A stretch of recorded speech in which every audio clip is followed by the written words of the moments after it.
Welcome to Brain Vision.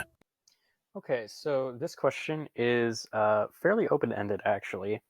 Um, what we have is that we're told that a flute is playing a pitch that has a frequency of 523 hertz.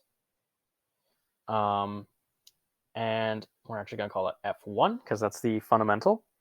Um, and then we're told that the amplitude of the first harmonic, which we'll call A sub 1, is equal to 100 nanometers. And with that information, we're supposed to use this graph that comes from your textbook. And we're supposed to, just by eyeballing, figure out what, make an equation for the Fourier series of this flute sound wave, and then we're supposed to make a graph of the like the wave form over time. And the book says for A sub 1 through A sub 7, go ahead and just using the proportions of the lines on the graph to make estimates of what A2, A3, A4, A5, A6, and A7 would be, and then make your formula for y as a function of time, y being the amplitude of the wave. So yeah, and so yeah, let's go ahead and get started. So the book also says that for the well, let's actually go ahead and start with just the formula for the Fourier series. That is that y of t is going to be equal to the sum of a n times sine 2 pi times fn times t. And then we add to that bn times cosine 2 pi times fn times t. And it is, theoretically an infinite sum. It can be an infinite sum of those. But we're just dealing with through n equals 7. We're given a equals 1, and we have f equals 1, or f1 and a1. And the problem tells us that bn is equal to 0. We're just saying we're not dealing with the cosine terms for this one. We're just dealing with the sine terms. So we can actually ignore this part. So yeah, so we have that A1 is 100 nanometers, and then we're supposed to use this graph on the left here to kind of estimate what A2 through A7 are. And we're just supposed to eyeball it. So what this problem is we're just making our formula for y of t, and then we're going to make a graph of it, basically. So the an terms we're just getting from the graph by just making estimates of the relative strengths of the overtones, and then f of n, of course, we just get by finding the higher harmonics, by multiplying f1 by integers. So your answers may be a little bit different than mine. That's why I said it's pretty open-ended. So I'm just going to show you what I thought, the different a values of a were, what my estimates were. So I said that if A1 is 100 nanometers, then I said that A2, well, A2 looks like it's about 1.5 times as big as A1. So I went ahead and said that A2 was 150 nanometers. And then I looked at the line for 3, and it looks about 2/3 as tall as the line of 1. So I said that A2 would be 2/3 of 100, which would be 67 nanometers. And then for A4, if you look at it, the line above 4 is just barely taller than the line for 1, it's about the same height, but it's slightly taller. I wrote A2 here. I actually want A3. So for A4, I went ahead and said that it was 105 nanometers because it looks like it's a little bit taller. It doesn't look, to me, it looks a little bit too small to be like a full 10th bigger. So I went ahead and just said 105, but that, it's just an estimate. And then for 5, the line above 5 is short, a little bit shorter than the line above 3.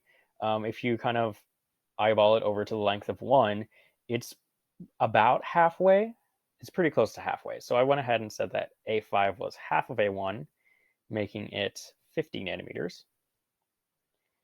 And then A6, well, A6 looks like it's about half of A5. So I said that it would be 25 nanometers. And A7 is a little bit shorter than A6, and it looks like it could potentially be like a fifth of 1. And then like also the difference between the heights of 6 and 7 is about the same as the heights of 1 and 4. So I went ahead and said that A7, not AZ, A7 was 20 nanometers. And you can do whatever values, whatever values for these that you like, as long as they're realistic. Whatever proportions look accurate to you will work just fine, as long as they're, about right. Just make your best estimate. They don't have to be this number. So then what you do is for, each of these terms, for each of these A terms, you add it to this function. You create a term for this function, an sine of 2 pi times fnt. So for our first one, our y, I'll just do a few of these and then I'll show you how to do a few of these and I'll let you do the rest of them on their own. So for y1, we'll use, a1, f, and f1. So a1 is 100. We were given that at the beginning. And then we have sine of 2 pi. And then f1, of course, is 523 hertz. So we plug that in. And it's multiplied by t. So that is our term. That is our y1 term.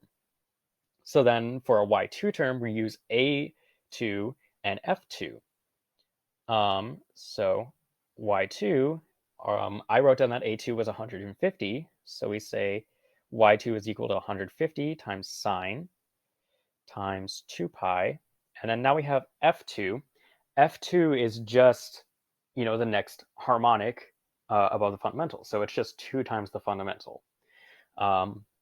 Since our F1 is 523, 2 times 523 is equal to 1046. So we say it's equal to 1046 times t. And that's our second term. So then we repeat for y3. And this will be, I'll show you this one, and then you hopefully will have the idea. So in y3, we use a3, which was, I wrote down as 67. And that's times sine of 2 pi. And then we have f3, which is 3 times 523, which is 1,569 times t. And yeah, so you just repeat that process, plugging in your values for A4, A5, A6, A7. And for F4, you do 4 times 523, F5, 5 times 523, etc. And so you get that. So you have your y1 through y7 functions. And then your total, since we're doing a sum of this, your full yt function is going to be equal to y1 plus y2 plus y3 plus y4 plus y5 plus y6 plus y7. So you want to make sure you add all those together at the end to give your final function. And then the problem asks you to graph it. So obviously this is not something you want to graph by hand because you've got a lot of big numbers and a lot of complicated, you got a lot of pi's in here and a lot of complicated relationships between things. So I went ahead and used Desmos, which is just online graphing calculator, which I like a lot. And I will show you what we got. So over here on the left-hand side, I have my y1, y2, y3, y4, etc. Using my different values for a1, a2, a3, a4, a5, and then we have f1 is 523, f2 is 1046, f3 1569, etc. And then at the bottom here we have y equals y1, the sum of y1 through y7. And so the nice thing about Desmos is you can like turn on and turn off different graphs. So if you want to just see your y1 function, we'll turn it on, and there you go. That's your y1 function. y2 is that gives the function for the second harmonic, third harmonic, fourth harmonic, fifth harmonic, sixth harmonic, and seventh harmonic. So when you look at it like this, it's kind of a mess. So these are all the different harmonics that we have. But I will turn all those off. And then I will show you my final function. So this is what I get when I add all those together. So if you look at it, it is a little bit different than what is in the textbook for like the normal flute sound wave. But that's okay. The book even says, it's not going to look exactly right because we're not dealing with the cosine terms. Actual sound waves for flutes will have cosine terms, but the problem explicitly said, don't worry about the cosine terms when we said that all the B1, B2, B3, all of that is equal to 0. So we didn't graph any of those. So we just have the sine terms, which makes it look a little different. But yeah, so your graphs should look something like this. It'll change a bit depending on what you have for your A values. So your A values can vary a little bit. Your F values should be the same as mine, because that's just, multiplying 523 by different integers. So these should be all the same as mine. But these can change around a little bit, which will change the shape of your function. For example, if you said that, y2 was not 150, but was instead 125, it should be above 100 because it was the graph, we see on the graph that it was taller than the first line. Say that's 125 instead, and then the graph will look a little different than, when we had for 150. It's not much a change, but, it is a little bit different. But yeah, so there you go. That's how you do it. If your teacher wants you to do this problem, I'm not sure if they want you to just like print it out or what you could do here, but yeah, that would be how I would graph it, and that's how you kind of go through this problem. So yeah, there you go.